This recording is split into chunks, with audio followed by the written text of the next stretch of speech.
بیٹھ جاؤ be be بیٹھ جاؤ ذرا صبر کر عالم ارواح میں آپ نے آنکھیں بند کی مراقبہ کیا عالم ارواح میں دیکھتے ہیں کیا دیکھتے ہیں کہ اس کی قسمت میں اس کے مقدر میں کوئی اولاد نہیں لہذا آپ نے آنکھیں کھولی فرمایا بی بی جا چلی جا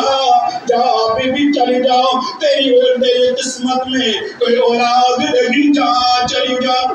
روتی ہوئی آئی تھی دل میں خیال یہی کیا دل میں تصور یہی کیا اللہ مجھے اولاد عطا فرمائے گا میری گود میں خوشحال ہو جائے گی میری گود میں ہمیں اولاد لگی تیری قسمت میں کوئی بچہ نہیں جا بھی چلی جا جب وہ روتی ہوئی پھر وہاں سے گزرنے لگی تو آپ کے پوتے حضرت شاہ عالم رحمت اللہ تعالی معصوم بچے تھے کم سن عمر تھے باہر کھیل رہے تھے جب دیکھا کہ بی بی آئی ہے عورت ہنستی ہو اور عورت آئی ہے آتے میں بھی رو رہی تھی جب یہاں سے گزری ہے پھر بھی رو رہی ہے تو پھر دوڑتے جا کے کہتے ہیں آپ کی ذرا ٹہر جہاں ذرا ٹہر جاؤ مجھے بتا دو صحیح یہ وجہ کیا ہے یہاں اس در پہ جو بھی آئے اور روتا ہوا آتا ہے یہاں سے پھر وہ خالی نہیں جاتا پھر مسکراتا ہوا جاتا ہے مگر یہ ماجرا کیا ہے میں نے کبھی نہیں دیکھا یہاں سے تو آئے بھی خالی اور جائے بھی خالی تو پھر آنے کا مقصد کیا ہوا بیٹی ذرا بتا تو صحیح وجہ کیا ہے آپ نے فرمایا بیٹی کہنے لگی بیٹا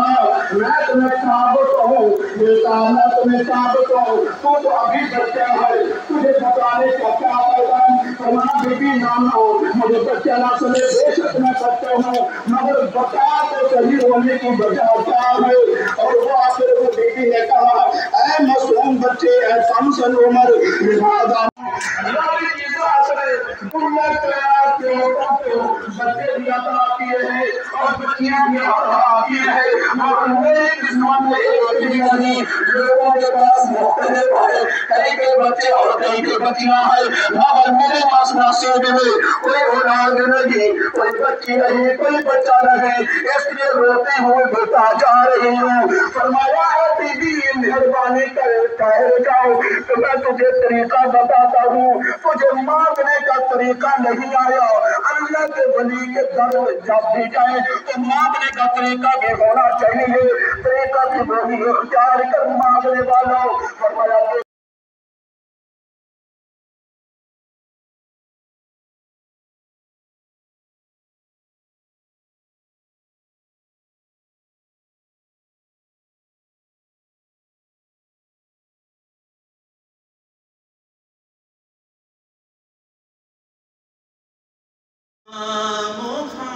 محمد صلی علی شفیعنا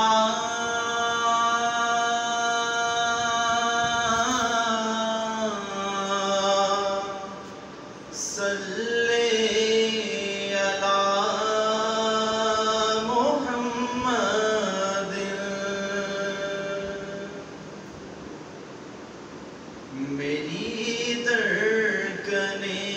تیری تسبیح کریں